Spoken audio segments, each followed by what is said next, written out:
Hello students, good morning all of you.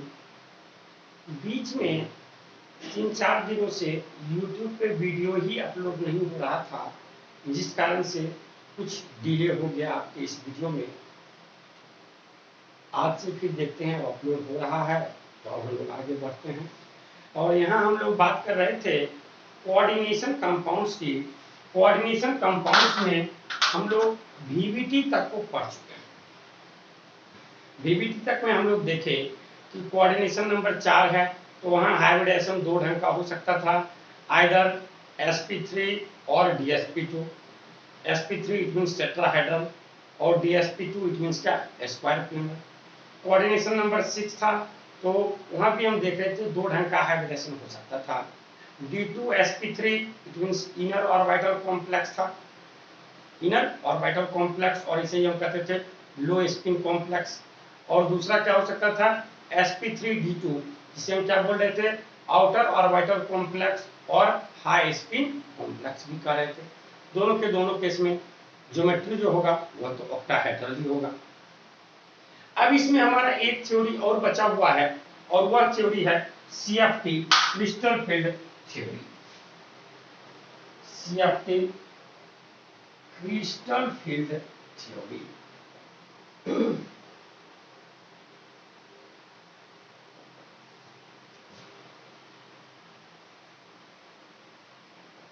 अब आपको ये जवाब मिल जाएगा, क्योंकि अभी तक देखिए स्ट्रॉन्ग फील्ड और वीक फील्ड लिगेंड की कोई बातें नहीं हो रही थी। VBT तो कुछ एक्सप्लेन नहीं कर पा रहा था।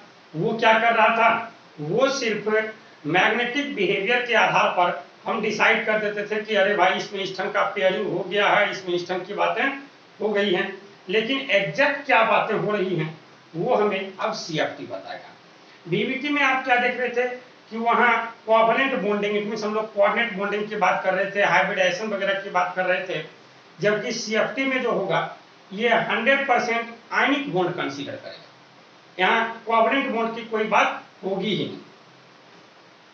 तो देखिए CFT का क्या कहना है, तो CFT का सबसे फर्स्ट कहना है कि यह मेटल आयन और लिगेंड के बीच जो बॉन्ड है उसे यह 100% क्या मानता है, आयनिक मानता है, इलेक्ट्रोस्टैटिक मानता है। कैसे भैया, तो आप कहिएगा आयनिक बॉन्ड है तो यहाँ तो दो आयन ना होना चाहिए सर, दो आयन कहाँ है।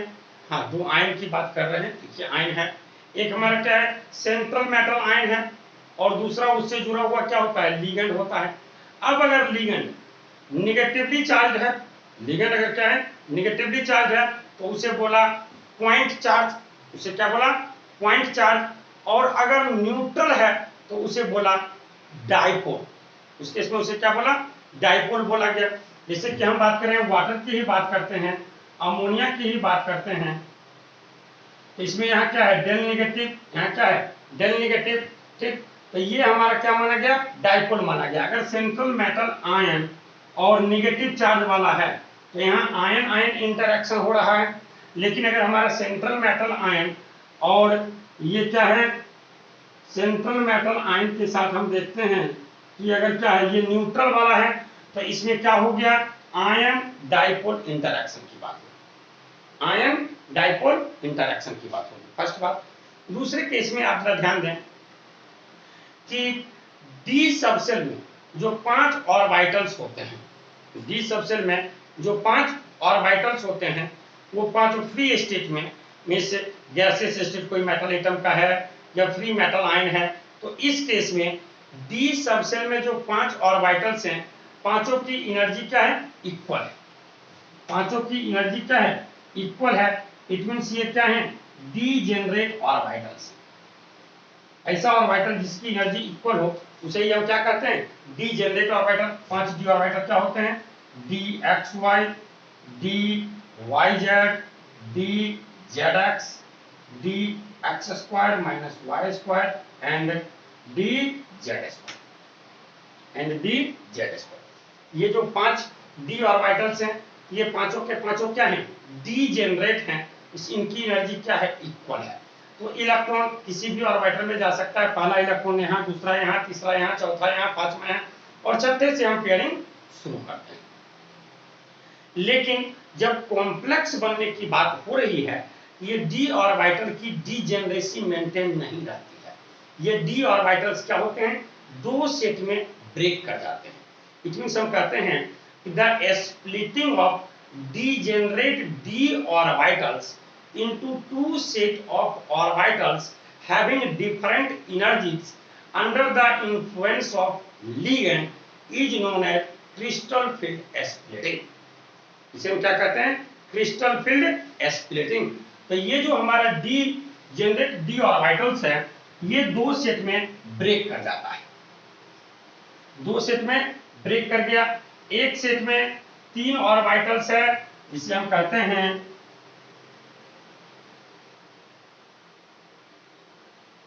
एक सेट में तीन ऑर्बिटल्स ले रहे हैं, जिनका लोब क्या होता है, in between the principal axis होता है, D X Y, D Y Z, D Z x.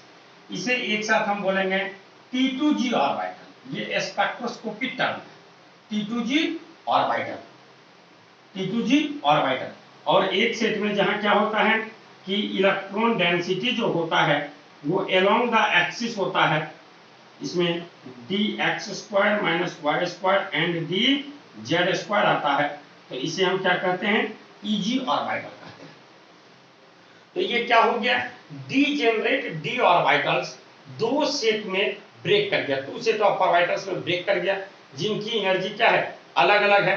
तो ये जो डीजेनरेट डी ऑर्बिटल्स का दो सेट ऑफ ऑर्बिटल्स में ब्रेकिंग है, टू सेट ऑफ ऑर्बिटल्स में ब्रेकिंग है, हैविंग डिफरेंट एनर्जी, तो इसे ही हम क्या कहते हैं, क्रिस्टल फील्ड स्प्लिटिंग कहते हैं। तो अब ये जो ब्रेक किया, तो इन दोनों के बीच का जो एनर्जी डिफरेंस होता है, इन दोनों ऑर्बिटल्स के बीच का जो एनर्जी डिफरेंस होता है, इसे ही हम कहते हैं क्रिस्टल फील्ड स्प्लिटिंग एनर्जी और क्रिस्टल फील्ड स्टेबलाइजिंग एनर्जी, जिसे हम डेल्टा से इंडिकेट करते हैं। अब अगर ऑक्टाहेड्रल कॉम्प्लेक्स की बात करते हैं तो वहाँ सब स्क्रिप्ट लिख देते हैं डेल्टा ओ, अगर टेट्राहेड्रल की बात करते हैं तो लिखते हैं डेल्टा टी। अभी हम इसकी बात नहीं कर रहे हैं, क्योंकि ऑक्टाहेड्रल और टेट्राहेड्रल में स्प्लिटिंग जो होगा वो बिल्कुल क्या होगा, डिफरेंट ढंग का होगा और इन्वर्टेड टाइप का होगा। जैसे आप देखेंगे कि ऑक्टाहेड्रल में T2G ऑर्बिटल्स की एनर्जी कम होगी, जबकि EG ऑर्बिटल्स की एनर्जी क्या हो जाएगी, ज्यादा हो जाएगी। जबकि टेट्राहेड्रल में आप पाएंगे कि बिल्कुल इसका क्या होगा, रिवर्स होगा, T2G ऑर्बिटल्स की एनर्जी ही ज्यादा हो जाएगी और EG ऑर्बिटल्स की एनर्जी क्या हो जाएगी, कम हो जाएगी। तो ये जो डीजेनरेट डी ऑर्बिटल्स हैं, इनका जो दो सेट में ब्रेकिंग है, इसे ही हम क्या कहते हैं, क्रिस्टल फील्ड स्प्लिटिंग कहते हैं। और इनके बीच के एनर्जी डिफरेंस को हम क्या कहते हैं, क्रिस्टल फील्ड स्प्लिटिंग एनर्जी और क्रिस्टल फील्ड स्टेबलाइजिंग एनर्जी है। तो ये जो क्रिस्टल फील्ड स्टेबलाइजिंग, ये जो ब्रेकिंग हो रहा है, ये बहुत सारी बातों पे डिपेंड करता है। ये लिगेंड के ही इफेक्ट पर भी डिपेंड करता है, लिगेंड के भी स्प्लिटिंग पावर पर डिपेंड करता है। तो जब हम क्या करते हैं कि जितने भी ढंग के लिगेंड्स हैं, जब उन्हें स्प्लिटिंग पावर के इंक्रीजिंग ऑर्डर में सजाते हैं, तो एक सीरीज ऑब्टेन होता है, जिसे हम क्या कहते हैं, स्पेक्ट्रोकेमिकल सीरीज कहते हैं।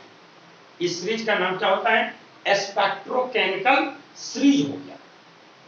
इस सीरीज में जिसे आप देख रहे हैं I minus Br minus SCl minus Cl minus S minus 2 F minus OH minus C2O4 minus 2, इसके बाद क्या देख रहे हैं, H2O NCS minus EDTA4 minus NH3EnCN minus carbon monoxide. ठीक, तो इसमें हम क्या करते हैं, यहाँ के बाद के जो लिगेंड हैं, इन्हें हम क्या मानते हैं, स्ट्रॉन्ग फील्ड लिगेंड मानते हैं।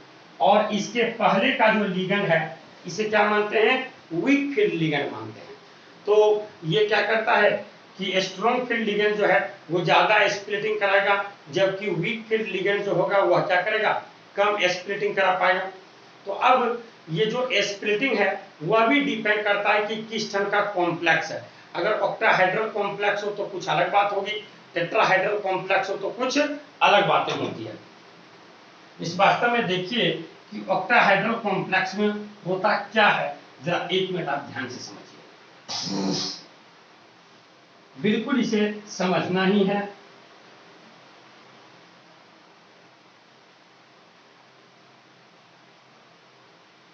ऑक्टाहेड्रल की बात करते हैं तो ये हम क्या देख रहे हैं, ये हमारा क्या है, सेंट्रल मेटल एटम और आयन है। अब इससे 6 लिगेंड्स जुड़े होते हैं।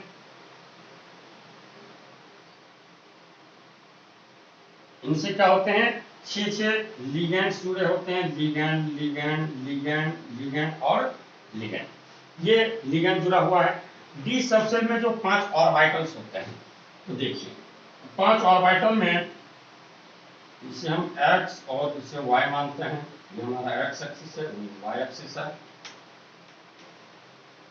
ये हमारा y एक्सिस है और ये हमारा z एक्सिस है।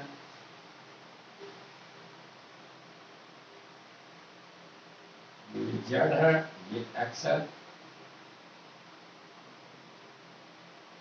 जैसा कि आप जानते हैं कि d ऑर्बिटल जो है इसका शेप क्या होता है, डबल डबल शेप होता है। इसका शेप क्या होता है, डबल डबल शेप होता है।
तो अब आप देखिए ये जो 3 ऑर्बिटल है, इस 3 ऑर्बिटल के केस में इलेक्ट्रॉन डेंसिटी जो है वो हमारा क्या है, in between the axis. In between the axis है, 45 डिग्री के एंगल पे होगा, इन बिटवीन द एक्सिस है। जबकि इन 2 ऑर्बिटल्स में आप देखें, नीचे वाले 2 ऑर्बिटल्स की अगर हम बात करें तो यहाँ क्या है, अलोंग द एक्सिस है। यहाँ क्या है, अलोंग द एक्सिस है। तो अब ये हमारा सेंट्रल मेटल आयन है, सेंट्रल मेटल आयन है। अब इसके अराउंड जब क्या होगा, लिगेंड आ रहा है, तो अब देखिए क्या होगा कि इसके डी इलेक्ट्रॉन और लिगेंड के इलेक्ट्रॉन के बीच क्या होगा, रिपल्सन शुरू होगा। इस रिपल्सन के कारण डी सबसेल की एनर्जी क्या होने लगेगी, इंक्रीज करने लगेगी। डी सबसेल की एनर्जी क्या होने लगेगी, इंक्रीज करने लगेगी। और अब जो लिगेंड इसके अराउंड आएगा वो क्या होगा, किसी न किसी एक्सिस के अलोंग आएगा। एक्सिस के अलोंग आएगा, ये दो जो है वो हमारा क्या है, एक्सिस के अलोंग है।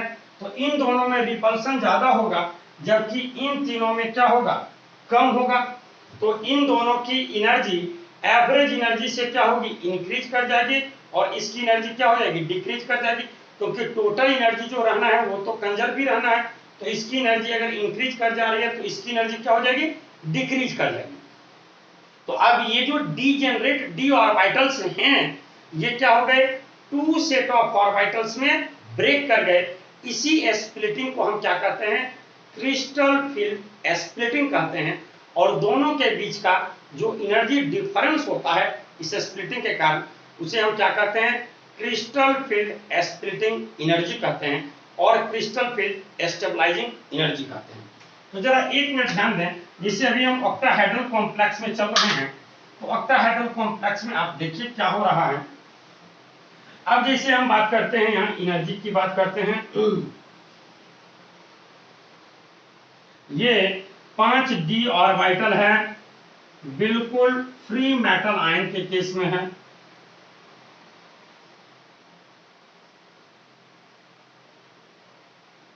dxy, dyz, dzx, dx square minus Y square and dz square, ये हमारा क्या है, तो डीजेनरेट डी ऑर्बिटल्स है, सभी की एनर्जी क्या है, एग्जैक्टली इक्वल है, विषय क्या है, डीजेनरेट है in free metal ion, in free metal ion.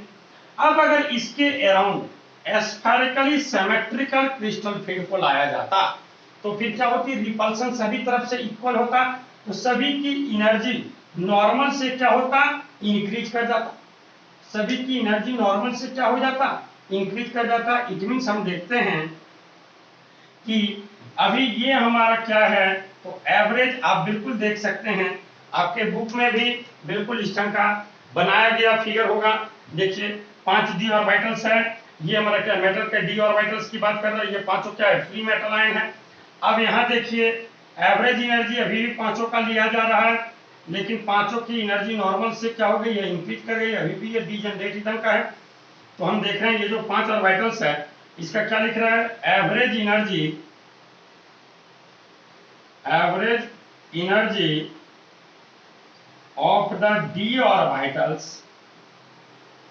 of the d orbitals in spherical crystal field में सिमेट्रिकल क्रिस्टल फील्ड है की बात हो गई। लेकिन लिगेंड जो है ये तो एसिमेट्रिक नेचर के कारण अब इसकी डीजेनरेसी क्या होगी, मेंटेन नहीं रह पाएगी, और यही डीजेनरेट डी ऑर्बिटल्स क्या होंगे, तो दो सेट में ब्रेक कर जाएंगे। यही डीजेनरेट डी ऑर्बिटल्स क्या होगा, तो दो सेट में ब्रेक कर जाएगा। एक सेट जिसमें कि ज्यादा रिपल्सन होगा उसकी एनर्जी बढ़ जाएगी, और दूसरे की एनर्जी क्या होगी, नॉर्मल से घट जाएगी। तो एक सेट में हम देख रहे हैं कितना ऑर्बिटल आ रहा है, 2 ऑर्बिटल आ रहा है। ये कौन कौन सा ऑर्बिटल होगा, dx square Y square and क्या dz स्क्वायर। इसे ही हम एक साथ क्या बोलते हैं, ईजी ऑर्बिटल्स बोलते हैं। इसे एक साथ हम क्या बोलेंगे, ईजी ऑर्बिटल बोलेंगे, ईजी ऑर्बिटल्स, ईजी ऑर्बिटल्स। और ये हमारा इधर क्या आ गया, 3 ऑर्बिटल आ गया, dxy, dyz, dzx, जिसे हम क्या बोलेंगे, T2g ऑर्बिटल कहेंगे। ये हमारा बैरी सेंटर है, इससे इसकी एनर्जी बढ़ गई है इतने से भैया, तो 3/5 डेल्टा O से, और इसकी एनर्जी जो घट गई है कितने से, तो 2/5 डेल्टा O से, 2/5। देखिए 3/5 इट मींस क्या हो गया, 0.6, तो ये बढ़ रहा है, पॉजिटिव में आ रहा है, तो 0.6 इंटू 2 करेंगे, एक के लिए तो क्या हो जाएगा 0.6 इंटू 2, इट मींस क्या हो जाएगा, तो प्लस में आ जाएगा 1.2। जबकि इसके लिए ये हमारा क्या हो रहा है, डिक्रीज कर रहा है, तो इसका निगेटिव में चला गया, इस सेंटर ये जो हमारा इससे नीचे आ गया, तो निगेटिव इसके ऊपर चला गया, तो पॉजिटिव इसकी एनर्जी घट जा रही है, मींस ये स्टेबलाइज हो जा रहा है। जबकि इसकी एनर्जी बढ़ जा रही है, मींस ये क्या हो जा रहा है, डीस्टेबलाइज हो जा रहा है। क्योंकि इलेक्ट्रॉन ऑलवेज क्या चाहेगा, कम एनर्जी वाले में जाना चाहेगा, पहले वो कम एनर्जी वाले में जाना चाहेगा, मींस ये क्या हो गया, स्टेबलाइज हो गया, जबकि ये क्या हो गया, डीस्टेबलाइज हो गया। इन दोनों के बीच का जो एनर्जी डिफरेंस होता है, इन दोनों के बीच का जो एनर्जी डिफरेंस होता है उसे ही हम कहते हैं डेल्टा O। ये O जो है वो ऑक्टाहेड्रल कॉम्प्लेक्स के लिए आया है, O ऑक्टाहेड्रल कॉम्प्लेक्स के लिए आया है। इसी डेल्टा O को हम दूसरे टर्म में 10dq भी लिख सकते हैं। ये सब स्पेक्ट्रोस्कोपिक टर्म है, तो जैसे अब वहां 10dq लिख सकते थे, ये 3/5 में 0.6 को 10 से किसे क्या कर सकते हैं, 6 से dq कर सकते हैं, और ये हमारा क्या हो जाएगा 4dq हो जाएगा। इट मींस क्या हो गया, अगर एक इलेक्ट्रॉन T2g ऑर्बिटल में जा रहा है तो उसकी एनर्जी क्या हो रही है, 4dq से घट रही है, इसको स्टेबलाइज हो जा रहा है। जबकि अगर इजी ऑर्बिटल में जा रहा है तो उसकी एनर्जी क्या हो रही है, 6dq से इंक्रीज कर रही है। इट मींस वो क्या हो गया, डी स्टेबलाइज हो गया, डी स्टेबलाइज हो गया। अब देखिए इसके बीच का एवरेज जो है वो एक टोटल इसमें जितना बढ़ रहा है उतने का क्या है, डिक्रीज है। इट मींस नेट एनर्जी जो है वह क्या है, कंजर्व है। तो अब अभी तक जो आप सोच रहे थे डी ऑर्बिटल के कॉन्फ़िगरेशन को ही हमें लिखना है, हमें इसमें और कहीं कोई दिमाग में लगाना है। हमें क्या करना है, केवल और केवल डी ऑर्बिटल कॉन्फ़िगरेशन आपको लिखने के लिए बोल देगा। मिस आप जो देख रहे थे कि इलेक्ट्रॉन का पेयरिंग करा दे रहे थे, आखिर क्यों पेयरिंग करा रहे थे, वो जवाब अब आपको यहाँ एग्जैक्ट मिल जाएगा, यहाँ आपको उसका जवाब एग्जैक्ट मिल जाएगा। तो इसमें इन सारी बातों को, फालतू बातों को हमें लिखने उखने की कोई आवश्यकता नहीं है।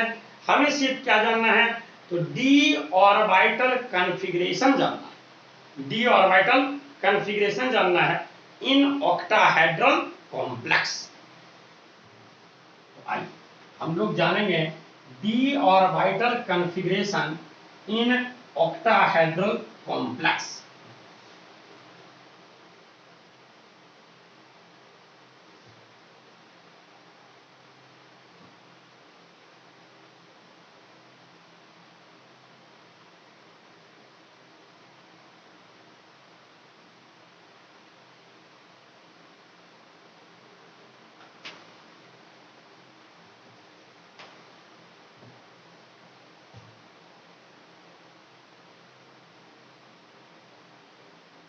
D orbital configuration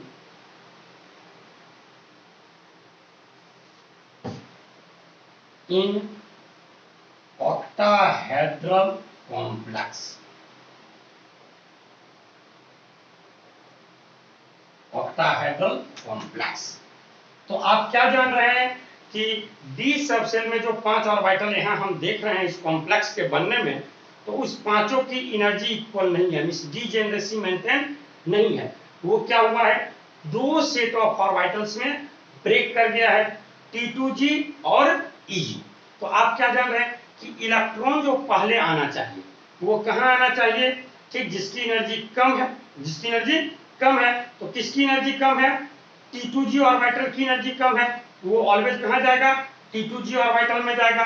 तो एक मिनट, अगर हमारा D1 कॉन्फ़िगरेशन है, लास्ट में D2 कॉन्फ़िगरेशन है या D3 कॉन्फ़िगरेशन है, तो देखिए इसमें हम क्या देख रहे हैं, 1 2 3, ये हमारा क्या है, T2g ऑर्बिटल है, और ऊपर लेते हैं ये हमारा क्या है, Eg ऑर्बिटल है।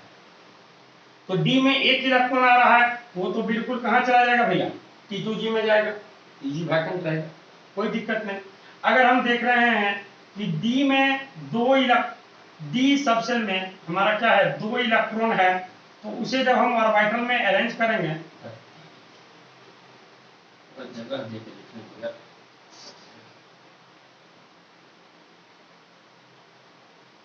तो इस केस में अगर हम बात करें 1 2 3,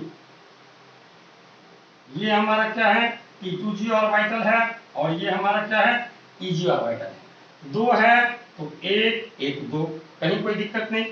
अब देखते हैं D3 है, तो इसमें 1 2 3 4 5, यहाँ 3 इलेक्ट्रॉन है, तो 1 2 3, ये हमारा T2g में चला जाएगा, Eg क्या होगा, 0 होगा। इट मींस जब इसका हम कॉन्फ़िगरेशन लिखेंगे तो क्या लिखेंगे, हम लिखेंगे T2g 1 Eg 0।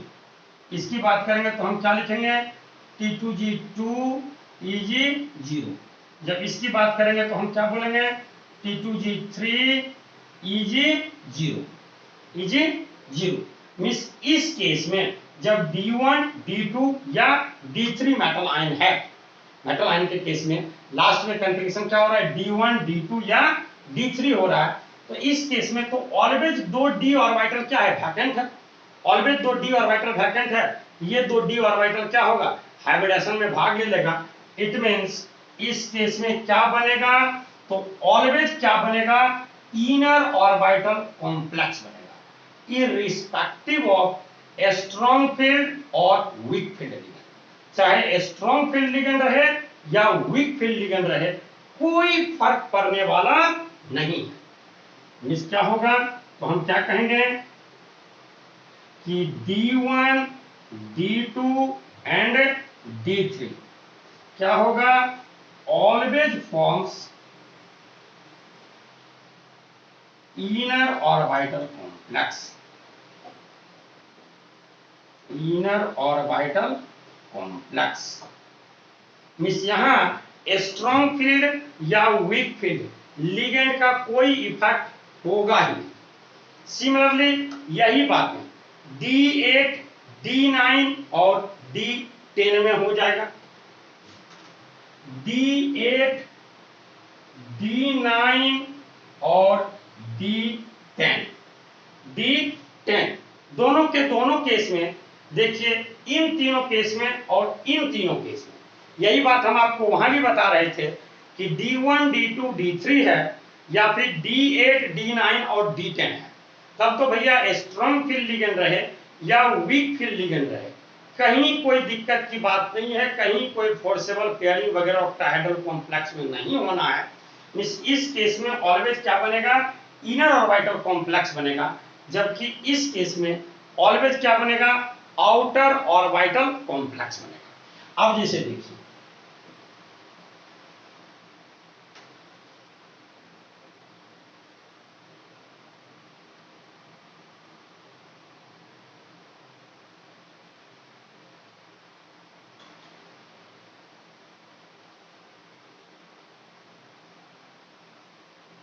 अब यहां क्या है, डी में 8 लेना है।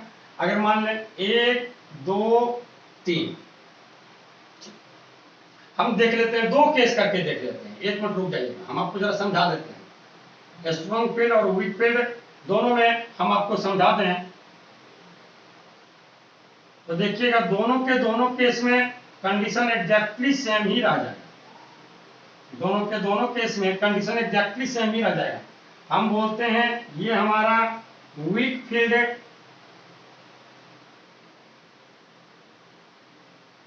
लिगेंड के लिए है और ये हमारा स्ट्रॉन्ग फील्ड। तो देखिएगा दोनों में बात सेम होगी, स्ट्रॉन्ग फील्ड लिगेंड के लिए। अगर वीक फील्ड लिगेंड है तो वो फोर्सेबल पेयरिंग कराएगा नहीं, इन तीनों में जाने के बाद इलेक्ट्रॉन एक एक इसमें जाएगा, 4 5, अब तो यही पेयरिंग होगा भैया। मिस क्या हो गया, तो देखिए T2G6 Eg2, ठीक। अगर मान लिया जाए हमारा स्ट्रॉन्ग फील्ड था तो वो क्या करता, 1 2 3 एक एक इलेक्ट्रॉन तीनों में लाया। अब चौथा इलेक्ट्रॉन वो इसमें नहीं भेजेगा, चौथा इलेक्ट्रॉन इसमें नहीं भेजेगा, पहले यहीं पेयर करना शुरू करेगा, क्योंकि एनर्जी क्या है, अलग अलग की बात कर रहा है स्ट्रॉन्ग फील्ड में।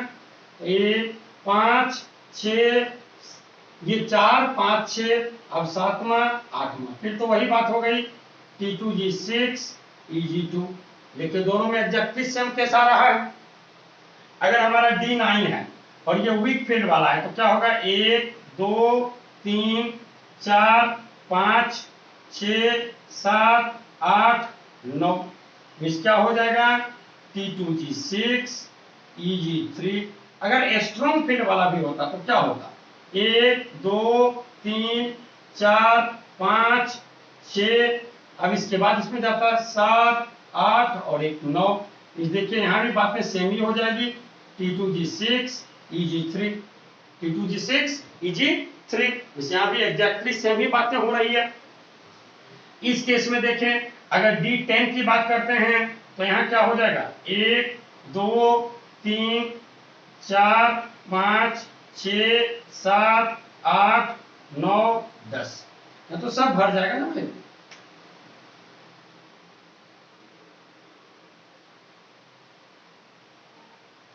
इस केस में क्या हो जाएगा, तो T2G6 Eg4, यहां भी क्या हो जाएगा, T2G6 Eg4। तो आप देखिए D8 D9 और D10 अगर है तो इस केस में किसी भी कंडीशन में 2 d ऑर्बिटल वैकेंट नहीं है, 2 d ऑर्बिटल वैकेंट नहीं है, तो वो 2 d ऑर्बिटल को हाइब्रिडेशन में यूज कर ले। इसे ऑलवेज क्या करना पड़ेगा, आउटर ऑर्बिटल वाला ही यूज करना पड़ेगा, इसे ऑलवेज क्या करना पड़ेगा, आउटर ऑर्बिटल वाला ही यूज करना पड़ेगा। ठीक, तो वही हम एक ही बातों को रखेंगे, क्योंकि यहाँ फिर D8 D9 D10 यहाँ भी स्ट्रॉन्ग फील्ड या वीक फील्ड से कहीं कोई मतलब है ही नहीं। ऑलवेज क्या बनाएगा, इसमें भी हम क्या देखें, तो हम कहते हैं कि D8 D9 and D10 D8 D9 and D10 configuration है। तो ये क्या करेगा, always forms outer orbital complex, हमेशा आउटर ऑर्बिटल कॉम्प्लेक्स बनेगा, मिस sp3d2 बनेगा, जबकि इस केस में हमेशा क्या होगा, d2sp3 होगा। D1 ये जो VBT में आप जो हम बताए थे, ठीक, कुछ बातों को देख रहे हैं कि यहाँ कुछ केस में पेयरिंग हो जा रहा है, कुछ में नहीं हो पा रहा है। ये बातें आगे चल के आपका CFT बिल्कुल क्लियर कर देगा। ये आगे चल के CFT आपका क्या कर देगा, बिल्कुल क्लियर कर देगा। तो CFT आपका क्लियर कर दिया कि D1 D2 D3 D8 D9 D10 इस केस में ठीक लिगेंड का कोई इफेक्ट होगा ही, चाहे वह स्ट्रॉन्ग फील्ड लिगेंड हो या वीक फील्ड लिगेंड हो। इस केस में ऑलवेज बनेगा इनर ऑर्बिटल कॉम्प्लेक्स, और इस केस में ऑलवेज क्या बनेगा, आउटर ऑर्बिटल कॉम्प्लेक्स। चलिए जल्दी से इस बात को दर्शा दें। अब दिक्कत तो होने वाली है D4 D5 और D6। जनरली D7 तो आपको मिलता ही नहीं है, क्योंकि कोबाल्ट जो है वो +6 ऑक्सीडेशन, वो 6 कोऑर्डिनेशन नंबर कहाँ दर्शा रहा है, +3 में। जैसे ही +3 में आया तब तो वहां क्या बच जाएगा, 3D6 ही बच जाएगा।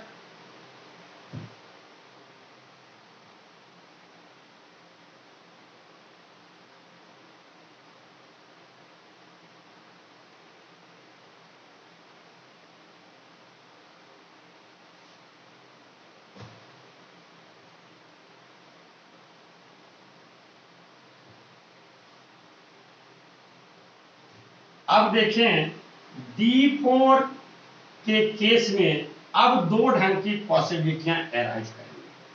D4 D5 D6 इन सभी से क्या होगा, दो ढंग की पॉसिबिलिटी अराइज करेंगी। जब हमारा D4 है तो क्या होगा, 2 पॉसिबिलिटीज अराइज, यहां दो केस हो सकता है,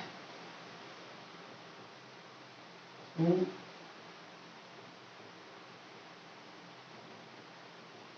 पॉसिबिलिटीज अराइज, दो पॉसिबिलिटी अराइज करता है।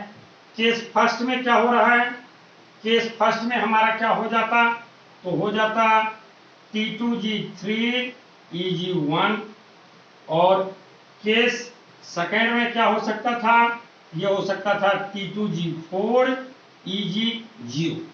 अब इन दोनों में कौन सी बातें होगी, ये किस पे देखिए। जब T2G3 EG1 है, जब T2G3 EG1 है तो क्या हुआ है, T2G में एक एक इलेक्ट्रॉन गया। अकॉर्डिंग टू हुन्स रूल क्या होना चाहिए, इन तीनों की, इसकी एनर्जी कम है और तीनों की एनर्जी इक्वल है, तो एक एक इलेक्ट्रॉन पहले तीनों में चल जाना चाहिए, तीनों में चला गया। अब चौथा इलेक्ट्रॉन क्या कर सकता है, या तो हाइयर एनर्जी Eg ऑर्बिटल में जा सकता है, या फिर क्या कर सकता है, इस T2G में पेयर हो सकता है। अब दो ढंग की पॉसिबिलिटी अराइज कर रही है, तो इसमें हम क्या किए हैं, हाइयर एनर्जी Eg ऑर्बिटल में ले लिए हैं, और इस केस में हम क्या करते हैं,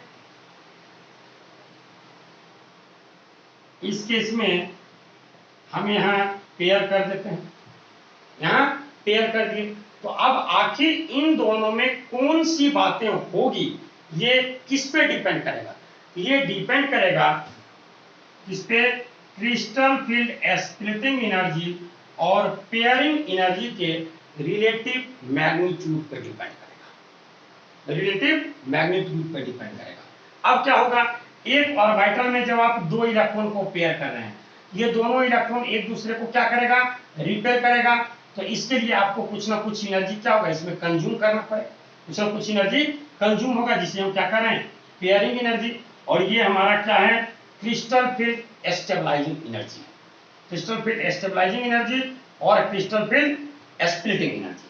तो अब इन दोनों में कौन सी बातें होगी, इन दोनों के रिलेटिव मैग्नीट्यूड पर डिपेंड करेगा। अब क्या हो सकता है, तो अब जरा ध्यान दें,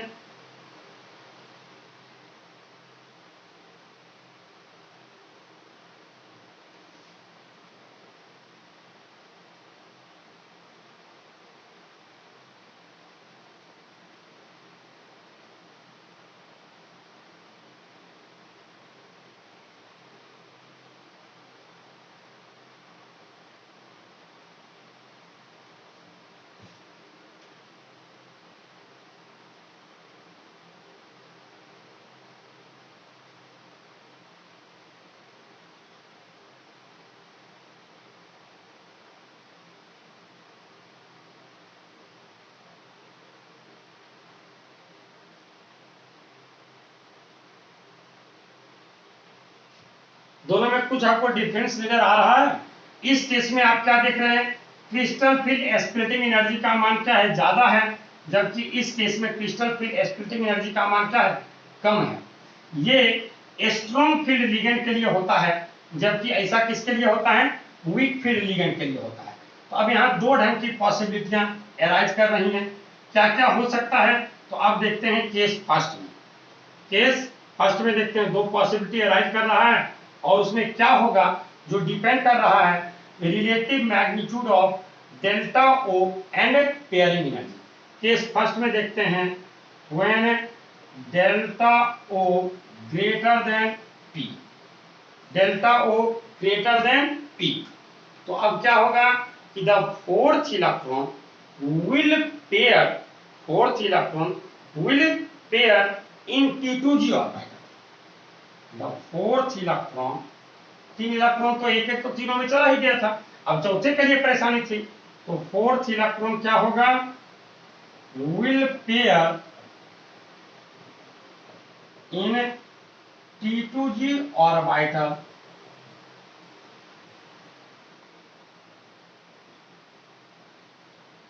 giving configuration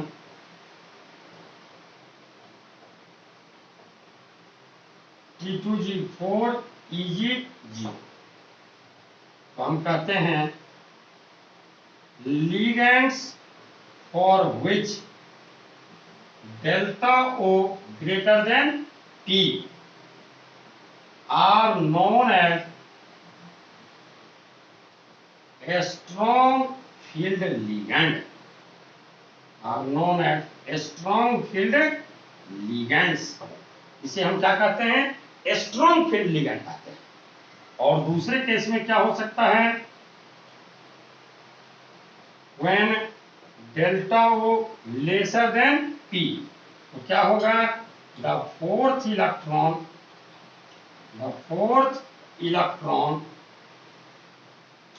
will enter into one Eg orbital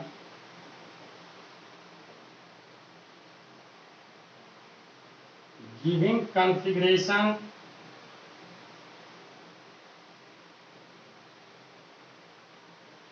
T2g3 Eg1।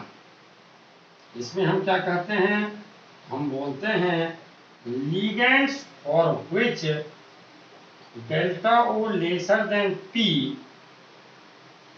are known as weak field ligands। तो इसे हम क्या कहेंगे, वीक फील्ड लिगेंड्स कहेंगे, जबकि ऊपर वाले को हम क्या कह रहे थे, स्ट्रॉन्ग फील्ड लिगेंड्स कह रहे थे। तो अब यहां से देखिए आपको दो ढंग की पॉसिबिलिटियां अराइज कर रही कि अब अगर स्ट्रॉन्ग फील्ड लिगेंड है तो उसमें क्या होगा, फोर्सेबल पेयरिंग होगा, उसमें क्या बनाएगा, इनर ऑर्बिटल कॉम्प्लेक्स बनाएगा।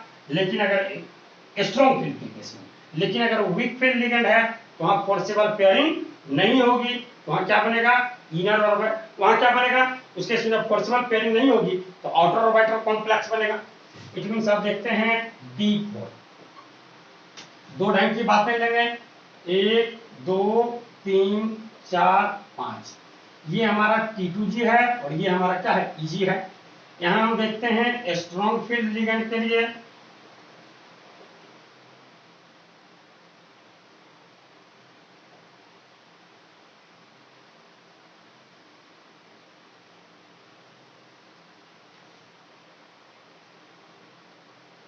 स्ट्रॉन्ग फील्ड लिगेंड्स के लिए, और यहां हम देखते हैं वीक फील्ड लिगेंड्स के लिए।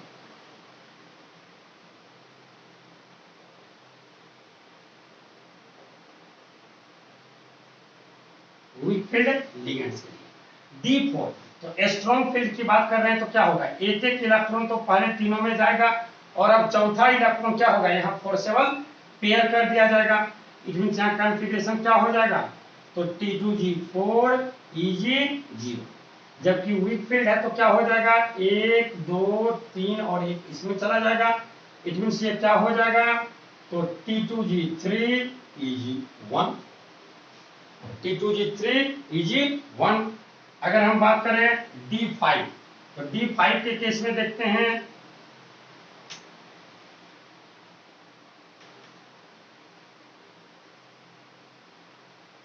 अगर हम D5 के केस में देख रहे हैं, स्ट्रॉन्ग फील्ड लिगेंड की बात कर रहे हैं तो 1 2 3 4 और 5 सब यहाँ पेयर हो गया। इसमें देखें 1 2 3 4 और 1 5। तो बताइए इस केस में हम क्या कहेंगे, हम बोलेंगे T2G5 EG0, जबकि इस केस में क्या बोलेंगे, T2G3 EG2, T2G3 EG2। यहाँ आप देखिए कोई इनर का डी ऑर्बिटल तो वैकेंट रह ही नहीं रहा है, वो तो हाइब्रिडेशन में भाग ले नहीं पाएगा, उसे क्या करना पड़ेगा, ऑलवेज आउटर ऑर्बिटल को यूज करना पड़ेगा हाइब्रिडेशन में। जबकि यहाँ आप देख रहे हैं 4 है, 4 अनपेयर्ड, अब 4 डी में 4 है लेकिन अनपेयर्ड इलेक्ट्रॉन 2 ही बचा। अनपेयर्ड इलेक्ट्रॉन क्या हुआ, 2 ही बचा। ये अब आपको जवाब मिलना शुरू हो गया। डी में 5 है, डी में 5 है लेकिन इनर ऑर्बिटल जैसे बनाया वहां अनपेयर्ड क्या होगा, 1 ही बचेगा। अब जैसे ही हम D6 की बात करें तो D6 में क्या होगा भैया, 1 2 3 4 5। तो ये हो गया 1 2 3 4 5 6।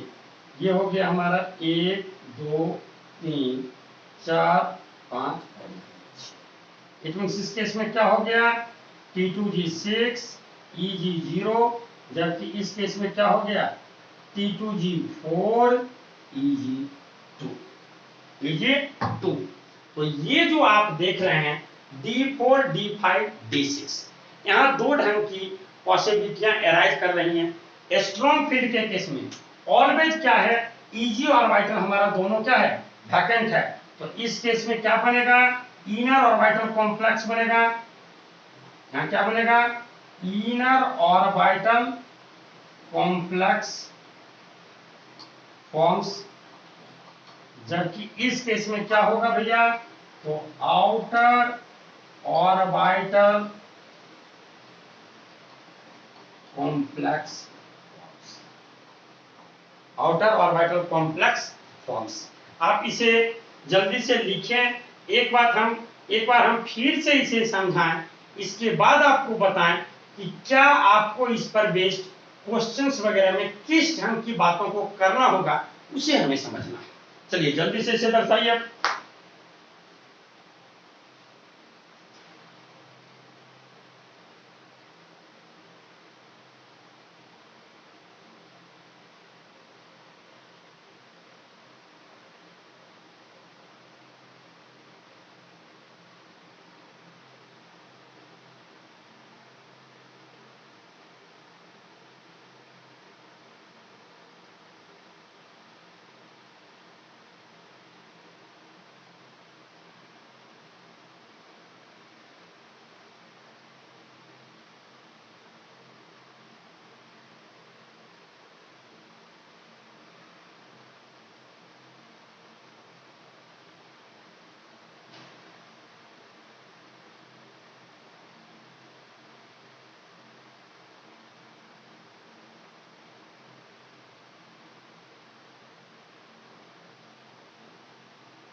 हो गया। तो आप जरा ध्यान दें कि अगर मेटल आयन के केस में डी में क्या है, एक इलेक्ट्रॉन है, या डी में 2 इलेक्ट्रॉन है, या फिर डी में 3 इलेक्ट्रॉन है, तब तो फिर कहीं कोई दिक्कत की बात नहीं ही है, क्योंकि उन केस में हमेशा 2 डी ऑर्बिटल हमारा क्या है, वैकेंट है। वो डी ऑर्बिटल क्या होगा, हाइब्रिडेशन में भाग ले लेगा। ठीक, इनर ऑर्बिटल कॉम्प्लेक्स बनेगा। अगर हम देखें कि D8, D9 और D10, यदि D8, D9 और D10, तो फिर हम देखते हैं कि उस केस में स्ट्रॉन्ग फील्ड हो या वीक फील्ड हो, दोनों के केस में हम क्या देखते हैं, सेम ढंग की बातें हो जाती हैं। किसी भी केस में 2 डी इनर ऑर्बिटल हाइब्रिडाइजेशन के लिए यूज नहीं हो पाएगा। उस केस में ऑलवेज क्या बनेगा, आउटर ऑर्बिटल कॉम्प्लेक्स बनेगा। लेकिन जब डी में क्या है, 4, 5 या 6 इलेक्ट्रॉन्स की बात हो रही है, तो हम देख रहे हैं कि इसमें क्या 2 ढंग की बातें एराइज कर रही हैं। क्या बातें एराइज कर रही हैं भैया, अगर स्ट्रॉन्ग फील्ड है तो उस केस में क्या बनेगा, फोर्सेबल पेयरिंग हो जाएगा, इनर ऑर्बिटल कॉम्प्लेक्स बन गया। क्योंकि वहां हम देखते हैं कि क्रिस्टल फील्ड स्प्लिटिंग एनर्जी का मान क्या होता है, पेयरिंग एनर्जी के मान से ज्यादा होता है, इसलिए वहां पेयर नहीं होता है, स्प्लिटिंग ढंग की बातें होती हैं। ठीक, जबकि तो उस केस में हम देखें कि वहां क्या करता है, फोर्सेबल पेयरिंग करा देता है। क्रिस्टल फील्ड स्प्लिटिंग जो हुआ है उसका मान ज्यादा है, पेयरिंग एनर्जी का मान कम है, तो वहां फोर्सेबल पेयरिंग करा देगा। मींस 2 डी ऑर्बिटल ऑलवेज क्या रह जाएगा, प्रेजेंट रह जाएगा, वो यूज हो गया, इनर ऑर्बिटल कॉम्प्लेक्स बना लिया।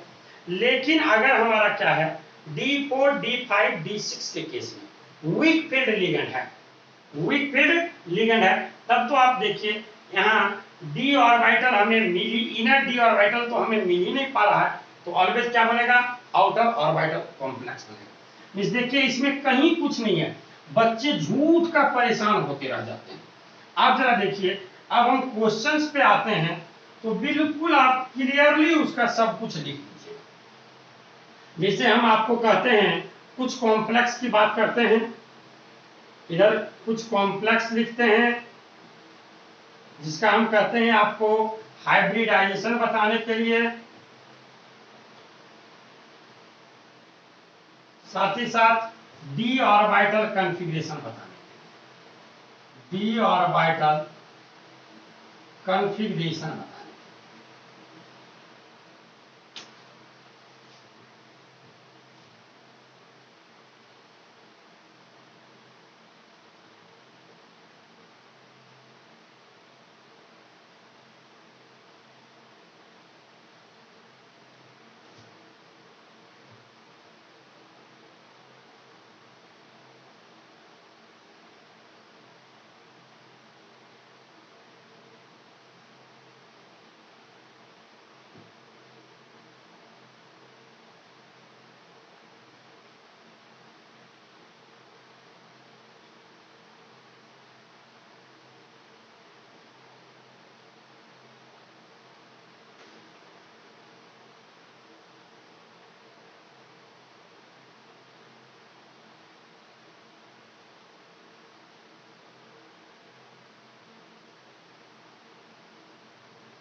अब आप देखिए यहाँ टाइटेनियम +3 में है, जैसे आप टाइटेनियम, स्कैंडियम, टाइटेनियम, वेनेडियम, ये क्या 22 होता है, इसके लास्ट में क्या होता है 4s2 3d2 होता।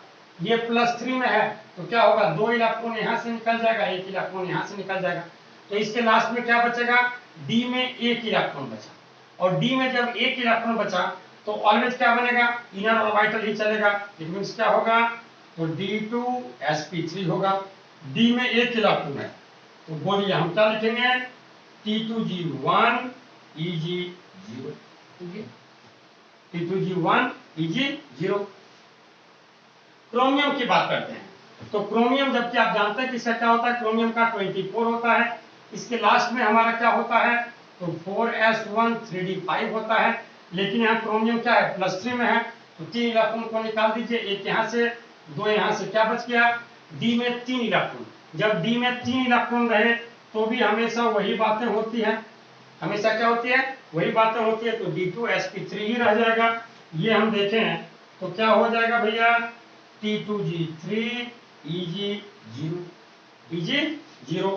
अब यहाँ ये निकेल, निकेल की बात करें तो निकेल का क्या हो गया, 28 हो गया। इसके लास्ट में क्या होता है भैया, 4s2 3d8 होता है। यहाँ निकेल आपका क्या है, +2 में है, इसको गायब कर दीजिए। डी में 8 इलेक्ट्रॉन है। जब डी में 8 इलेक्ट्रॉन है तो आप क्या जान रहे हैं कि कभी भी 2 डी तो इसको इनर वाला मिलने की बात है ना, ऑक्टाहेड्रल में क्या करेगा, आउटर ऑर्बिटल कॉम्प्लेक्स की बातें होगी। ठीक, आउटर ऑर्बिटल कॉम्प्लेक्स, क्योंकि यहाँ हमें स्ट्रॉन्ग फील्ड वीक फील्ड से कोई मतलब है ही नहीं, स्ट्रॉन्ग फील्ड वीक फील्ड से कोई मतलब है ही नहीं।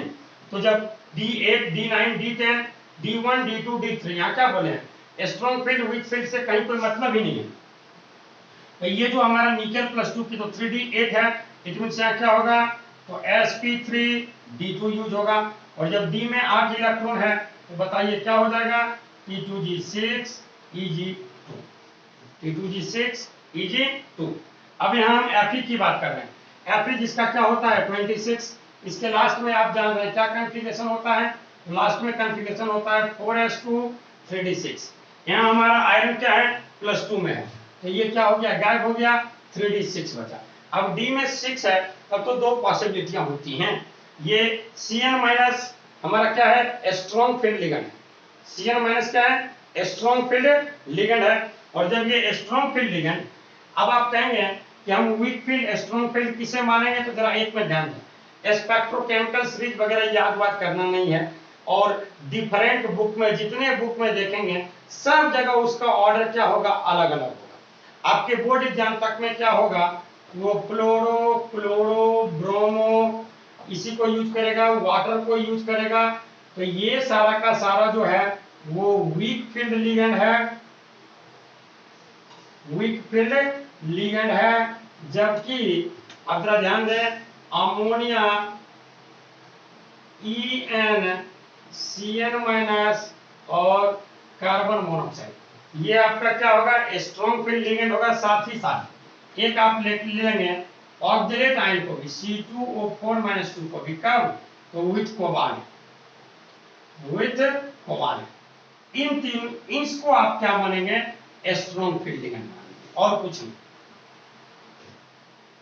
ये तो हमारा कार्बन मोनोऑक्साइड है।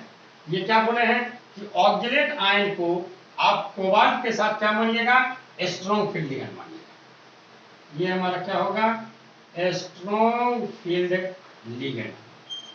क्योंकि और भी बहुत सारा फैक्टर है जिसको वो डिपेंड करता है। तो sp3d2 हो गया। अब यहाँ देखिए Fe, ये हमारा 3d6 है और स्ट्रॉन्ग फील्ड लिगेंड है, तो क्या हो जाएगा भैया, D2sp3, आप क्या लिखेंगे, T2g6 Eg0, T2g6 Eg0। अब यहाँ देखिए कोबाल्ट की बात कर रहे हैं, कोबाल्ट हमारा क्या है, +3 में है, यहाँ भी क्या होगा, 3d6 ही बचेगा।